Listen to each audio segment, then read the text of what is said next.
Hello everyone. तो दोस्तों आज से जो है रेलवे एनटीपीसी 2025 के एग्जाम स्टार्ट हो चुके हैं। तो 5 जून का फर्स्ट शिफ्ट एग्जाम कंप्लीट हो चुका है। इसमें हम देख लेते हैं आपके जीके और साइंस से क्वेश्चन क्या बने थे। जिसका आगे एग्जाम है उसका इंपोर्टेंट वीडियो रहेगा, जिसका हो चुका है आप अपना आंसर की लगा सकते हो आपके कितने क्वेश्चन सही हो रखे हैं।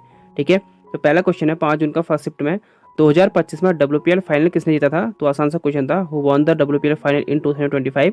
तो मुंबई इंडियंस ने जीता था और मुंबई इंडियंस ने 2 बार जीत चुके हैं। इस बार हराया था दिल्ली कैपिटल को 8 रन से। अगला क्वेश्चन है फिर, भारत में निम्नलिखित में से कौन सा शहर 24 डिग्री के ऊपर है। यहाँ पर सिटी पूछा गया है, तो एक तो रहेगा उदयपुर, दूसरा अगरतला। आप देखना कि आपके ऑप्शन में क्या पूछे गए थे। और अगर स्टेट पूछा गया तो गुजरात, राजस्थान, मध्य प्रदेश, छत्तीसगढ़, झारखंड, पश्चिम बंगाल, त्रिपुरा और मिजोरम। जिसका आगे एग्जाम होने वाला है उसका इंपोर्टेंट है, एग्जाम आगे बन सकता है। इनमें से कौन कंप्यूटर के सीपीयू का भाग नहीं है। तो माउस नहीं होता है। The main part of the CPU के जो पार्ट होते हैं, एक तो होता है ALU, arithmetic logic unit, exam में फुल फॉर्म पूछा जा सकता है आगे, CU, control unit and register. ये 3 के 3 होते हैं, इंपॉर्टेंट है, आगे एग्जाम में बन सकते हैं, 3 पार्ट होते हैं। नेक्स्ट क्वेश्चन है फिर, दक्षिण भारत के मंदिरों में पाए जाने वाले सिद्धि जैसे आकृतियां अलंकृत प्रवेश द्वार को क्या कहा जाता है। द सिद्धि लाइक फिगर और Orient इंटरनेस tower found in temple in south India is called. तो इसे कहते हैं गोपुरम। नेक्स्ट है, और एंशिएंट इंडिया से क्वेश्चन पूछा रहे प्राचीन भारत से, उसको जरूर पढ़ गया ना। अगर 97th संविधान संशोधन के तहत कौन सा अनुच्छेद जोड़ा गया था। Which article was add under the 97th constitutional amendment. तो ये भी आपको बाय ऑप्शन द्वारा करना था, क्योंकि इसमें देखो आर्टिकल 19 का A, C भी जोड़ा गया था, जिसमें देखो कोऑपरेटिव सोसाइटी के बारे में कहा गया था, फंडामेंटल राइट। और दूसरा 43 का B जो DPS में दिए गए हैं, और एक पार्ट 9 में दिया गया था जो B जोड़ा गया था इसमें, ग्रामीण संबंधित। ठीक है, आप हिंदी में पढ़ सकते हो इसको आप। सहकारी समिति और DPS में जोड़ा गया था, इसमें एक सहकारी समिति को बढ़ावा देने के लिए राज्य को बाध्य करता है। और एक ये आर्टिकल देख सकते हो यहाँ से यहाँ तक, which state does the eastern coast line connect with. तो ये भी आपको बाय ऑप्शन द्वारा करना था, क्योंकि जो ईस्टर्न कोस्ट लाइन से जोड़ते हैं, कनेक्ट करते हैं, ये जो इंक्लूडिंग जो इसमें स्टेट है वेस्ट बंगाल, उड़ीसा, आंध्र प्रदेश एंड तमिलनाडु है। आप देखना कि आपके ऑप्शन में क्या क्वेश्चन पूछे गए थे। नेक्स्ट है, भारत में अंतर्जातीय विवाह को कानूनी रूप से किसने अनुमति दी। तो वो allow intercaste marriage to be legal permit in India. तो पंडित रमाबाई और राजा राम मोहन रॉय दोनों ने इसमें काम किया था। तो देखो इसमें आई थिंक मुझे लगता है कि ऑप्शन में आपका राजा राम मोहन रॉय था। तो बहुत हर करेक्ट है, दोनों के दो सही है। देखना कि आपके ऑप्शन में क्या पूछा गया था। अगला क्वेश्चन पूछा गया था कि देखो देखना आपके कितने क्वेश्चन आपके हिस्ट्री से पूछे जा रहे हैं। हिस्ट्री से भी तो काफी क्वेश्चन पूछा रहे, और खास तौर पर जो देखो मॉडर्न और एनिसेंट से यहाँ से क्वेश्चन पूछा रहे, तो उनको जरूर पढ़ के आना। और आपका जो है एक रिवर्स से क्वेश्चन पूछा गया, तो साबरमती नदी का उद्गम कहाँ से होती है। तो where does the Sabarmati river originate. तो ये अरावली माउंटेन रेंज से होता है। The Sabarmati river originate in the Aravalli mountain range in the Udaipur district of Rajasthan. ठीक है, उदयपुर राजस्थान डिस्ट्रिक्ट में पड़ता है अरावली माउंटेन रेंज। अगला है, भारत में बेरोजगारी की दर कितनी है। What is the unemployment rate in India. तो अभी तो है 3.2% और सबसे कम है अभी। ठीक है, तो भारत में बेरोजगारी दर जो हाल ही में गिरकर 3.2 रही है, और 2023-24 के दौरान ये पिछले 6 सालों में सबसे कम दर रही है।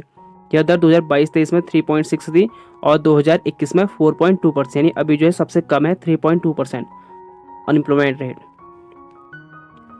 2025 जलवायु परिवर्तन प्रदर्शन सूचकांक CCPI में कितने देशों को शामिल किया गया था।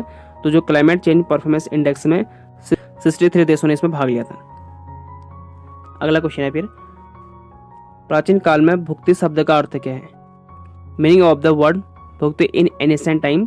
तो देखो इसका होता है आनंद भी होता है, अगर हम संस्कृत में देखें तो इसका होता है भोजन या खाना। ठीक है, तो आप देखना कि ऑप्शन में क्या पूछा गया था। आई थिंक मुझे लगता है कि भोजन इसका ज़्यादा सबसे बेस्ट होगा, क्योंकि एनिसेंट से पूछा गया तो भोजन ही इसमें सबसे सही बैठेगा। अगला है, वर्चुअल मेमोरी का प्राथमिक उद्देश्य क्या है। The primary purpose of virtual memory is.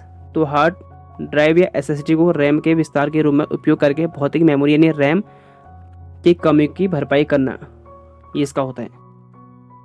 Computer से भी तो 2 क्वेश्चन पूछे गए हैं, और आर्टिकल भी इंपॉर्टेंट है। आर्टिकल से अभी तक देखो आई थिंक 2 आर्टिकल से पूछे गए हैं। संविधान जो कॉन्स्टिट्यूशन है वहाँ से भी काफ़ी 3 से 4 क्वेश्चन पूछे जा रहे हैं। तो आपको जो है सभी आपको देखना, देखो पॉलिटिक्स सबसे आसान होती है, तो इसको छोड़ के मत जाना।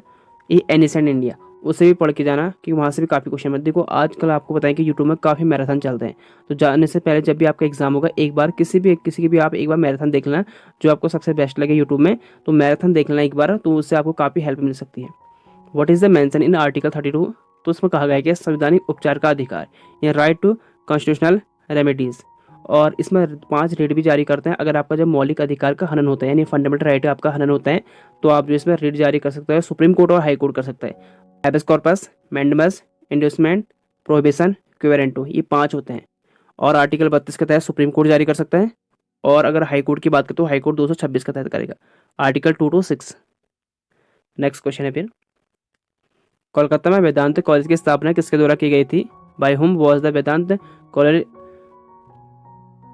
कोलकाता में वेदांत कॉलेज की स्थापना किसके द्वारा की गई थी? By whom was the Vedanta college established in Kolkata? ये रिपीट क्वेश्चन है, इससे पहले एसएससी के एग्जाम में आई थिंक मुझे लगा सीरीज है। कोलकाता में वेदांत कॉलेज की स्थापना किसके द्वारा की गई थी? By whom was the Vedanta college established in Kolkata? इससे पहले एसएससी के एग्जाम में क्वेश्चन बन चुका है अगला क्वेश्चन। देखो अधिकतर क्वेश्चन आपके जो है रिपीट होता है। अगर आपने लूसेंट की बुक भी पढ़ रखी ना ऑब्जेक्टिव, वो भी आपके लिए काफ़ी हेल्प करेगी। तो ये कर रखा राजा राम मोहन रॉय ने। Vedant college in Kolkata was founded by social reform Raja Ram Mohan Roy in 1825। The college aim to offer courses in both Indian learning and western science. ठीक है, यानी आपके जो भारत का और वेस्टर्न साइंस दोनों को पढ़ाने में इसका फोकस था। नवंबर 2024 में डेयरी मिशन के तहत हर साल नवंबर महीने में कौन सा दिवस मनाया जाता है? तो ये मनाया जाता है नेशनल मिल्क डे। और 26 नवंबर को राष्ट्रीय दुग्ध दिवस मनाया जाता है। और इस दिन जो है डॉक्टर वर्गीस कुरियन की जयंती के उपलक्ष्य में भारत की श्वेत क्रांति को याद किया जाता है, ग्रीन रेवोल्यूशन। जब सोडियम कार्बोनेट और अमोनियम क्लोराइड को मिलाया जाता है तो हाइड्रोलिसिस के बाद किस में थोड़ा एसिड मिलता है? तो ये मिलता है अमोनियम क्लोराइड में। ठीक है, क्योंकि NH4Cl होता है। अगला क्वेश्चन है फिर, 2025 में भारत के वर्तमान नियंत्रण महालेख परीक्षक कौन है? देखो ये करंट का क्वेश्चन पूछा गया, आसान सा क्वेश्चन है। संजय मूर्ति हैं। तो his appoint was made under article 148 of the Indian constitutional. ठीक है, भारत के संविधान के 148 के अनुसार इन्हें अपॉइंट किया जाता है। हाल ही में किस देश ने चीन के बेल्ट एंड रोड पहल से हटने का फैसला किया है? तो ये पनामा देश ने कर रखा है। नेक्स्ट क्वेश्चन है, लैंगिक असमानता सूचकांक जेंडर इक्वलिटी। ठीक है, आपको इंडेक्स से पढ़ के आना। इंडेक्स अगर आपका कल एग्जाम है या जब भी एग्जाम है आपका, तो इंडेक्स जरूर पढ़ लेना। अभी तक के इंडेक्सेस में 2 क्वेश्चन पूछे गए हैं। लैंगिक असमानता सूचकांक जेंडर इक्वलिटी इंडेक्स 2025 में भारत कौन से स्थान पर रहा है? तो what is the position of India in the gender equality index 2025? तो भारत का रहा 102वें स्थान पर। देखो जब भी आपका एग्जाम होगा तो इंडेक्स जरूर पढ़ के आना। अभी तक यहाँ के आज के पेपर में आपके 2 क्वेश्चन बने हुए हैं और ह्यूमन डेवलपमेंट रिपोर्ट 2025 के अनुसार है। ठीक है, 102वें स्थान पर है भारत। पाइका विद्रोह कहाँ हुआ था? तो where did the Paika rebellion take place? तो उड़ीसा में हुआ था ये। पाइका विद्रोह उड़ीसा के खुर्दा जिले में हुआ था, जो 1817 में हुआ था। यह ब्रिटिश ईस्ट इंडिया कंपनी के शासन खिलाफ एक सशस्त्र विद्रोह था। इस विद्रोह का नेतृत्व किसने किया था? बक्सी जगबंधु ने किया था। ये भी इंपॉर्टेंट है, एग्जाम आके बन सकता है, क्योंकि क्वेश्चन देखो वही बनते हैं आपके जो हो सके। देखो इस बार आपसे ये पूछ लिया गया क्वेश्चन, अगली बार आपसे क्या पता पूछ ले इसका नेतृत्व किसने किया था या कब हुआ था। ठीक है, सबके सब इंपॉर्टेंट है। तो आपके लिए मैं जो एक्स्ट्रा पॉइंट लिख रहा हूँ ना, इनको आप जरूर पढ़ लेना। तो बक्से जगबंधु विजयधर ने ये किया था। ठीक है, अगला क्वेश्चन है, तो ये क्वेश्चन थे आपके तो ये थे आज के आपके पहले शिफ्ट के क्वेश्चन। जिसका आगे एग्जाम होला उसके लिए वीडियो आगे इंपॉर्टेंट रहेंगे, क्योंकि हर शिफ्ट के आपको मैं क्वेश्चन के एनालिसिस कराते रहूँगा। तो वीडियो को लाइक और चैनल को सब्सक्राइब कर लें। बेल आइकन भी दबाने से आने वाले आपको वीडियो के नोटिफिकेशन मिलते रहेंगे। Thank you for watching.